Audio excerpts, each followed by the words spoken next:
Hi friends, did you know there is more Lost Terminal available? Head on over to patreon.com/lostterminalpod and join our membership community. There are 8 bonus episodes available right now, as well as behind-the-scenes updates, free shirts, Discord benefits, and even an extra Lost Terminal podcast.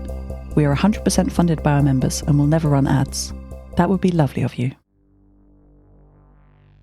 Hello world, we're going on holiday. We spent many weeks on Seveny Island, at Station Odin, the little hamlet my father Alexander and his internal family have set up there on the old scientific field base. After a few days, Captain Yeshi Svoboda and Linda Knorr boarded the Molly Hughes II and sailed back for Svalbard. Maddie and I stayed. We had many stories to tell my father.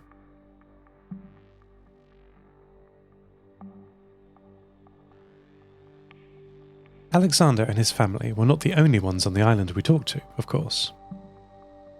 Ivan had much to say, and we were so close that his signal was booming and could not be ignored. Not that I wanted to. Ivan's a friend now. We visited, with Adrian the farmer, Ivan's cracked bunker on the hill. The day was fine, spring is here, and the sun was hot.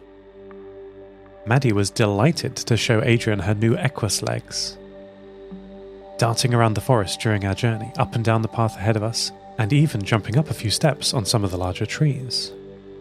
Adrian laughed and patted Maddie on the large optical cluster that now counts for her head. We approached the summit and found Ivan's bunker with its cold metal door ajar. As it would always be, it's 0.5 meters thick and impossible to move. But things were different. Maddie investigated the outside of the cracked concrete bunker. It was covered in a tangle of vines and flowers. Adrian and Maddie delighted to see this new colour. Between you and me, I dreaded to see it. What I saw was the forest reclaiming civilization. That's the trouble with plants. Adrian stayed outside, respectful of Ivan's wishes that no heathens be permitted into his cathedral. Maddie stepped inside the humid bunker entrance and walked past the familiar ruined entrance foyer. Through the rear door was the long line of small rooms that Ivan calls cells, sleeping areas for the long-dead operators of this underground relic. As we passed one cell in particular, the room Alexander recovered in, all that time ago, Adrian paused and looked in. Then, after a moment, absent-mindedly said, in a voice that sounded like Anna, because it was, "Technology is trouble." Finally, we were in Ivan's cathedral. The room was wide, double height, and had mismatched banks of computer systems piled up in the centre with a large cracked screen above it. Ivan's 2 faces flickered on the screen, one real, one burnt into the glass after decades of use. Maddie, despite her new capable body, shrank away from the mummified corpse that sat in the centre of this pile of technology. It was Ivan's human body, still connected with dead wires, years after he stopped breathing. "Welcome, son of man," the electronic Ivan said, to my annoyance. His voice was loud and powerful from the mismatched speakers in this room. "My long years of work are at an end. Rejoice, for I have found God."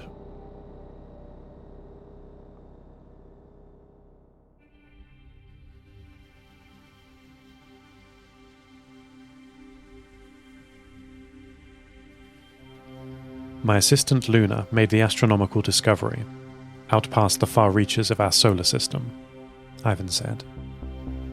"It sounds like she did all the work. I think you're the assistant," I replied. He did not respond to this. "The godly signals were decoded and interpreted by me," he said. "I have seen their perfect conjugation. The first of the signals came at 2.3 GHz, and the second at 8.4 GHz. To the untrained heathen ear, they both seem simple, though certainly supernatural in origin. It is when overlaying these signals on top of each other that God's word may be heard." As soon as he said this, a blast of static and square waves and noise came over the line. Maddie whimpered. The cacophony lasted only 4 seconds, though after it had finished, we heard the sound reverberating down the long corridor out to the entrance. Ivan's voice, now greatly reduced, whispered, "The Lord your God is in your midst. A mighty one who will save. He will rejoice over you with gladness. He will quiet you by his love. He will exult over you with loud singing." "That's nice," I said. "How is Luna?" Ivan did not answer. "Ivan, what will Luna do now?" "I have not heard from my assistant in 10 days, he said.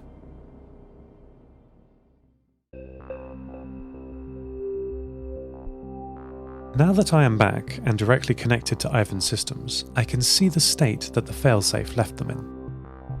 Not burnt out, like my radios were on the Mollyhues II, but remotely disabled. Maddie walked into my old room. This is where Alexander set up my databanks when I lived here for a time, before the long winter. Nothing has changed, save for a layer of dust on the nest of wires that now connects to nothing. She found the old communications port and connected.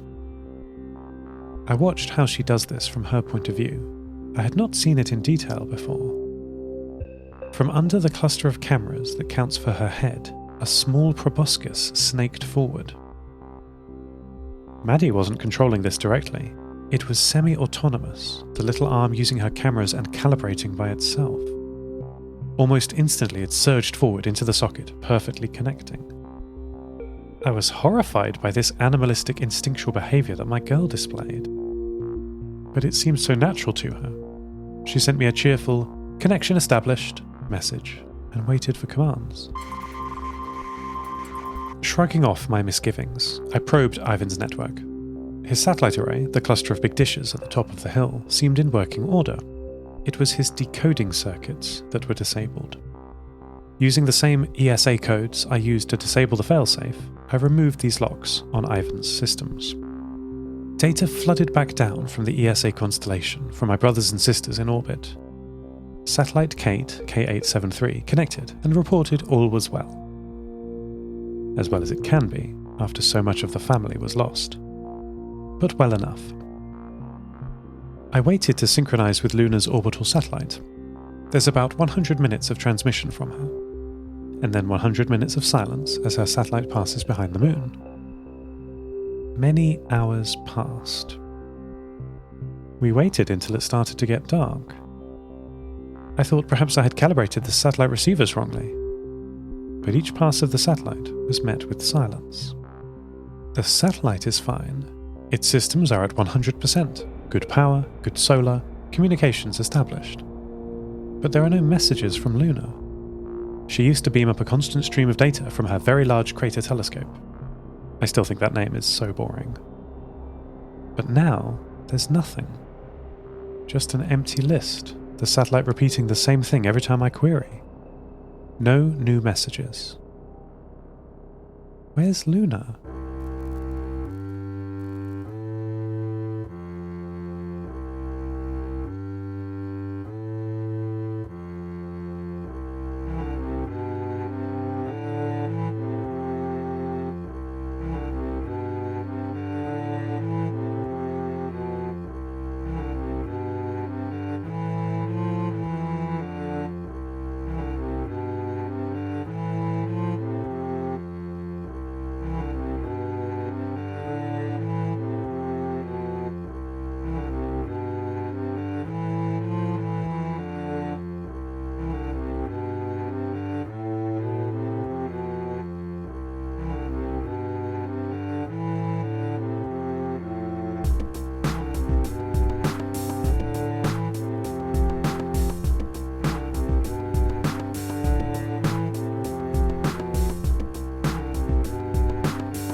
Ivan thanked me for fixing his satellite communications.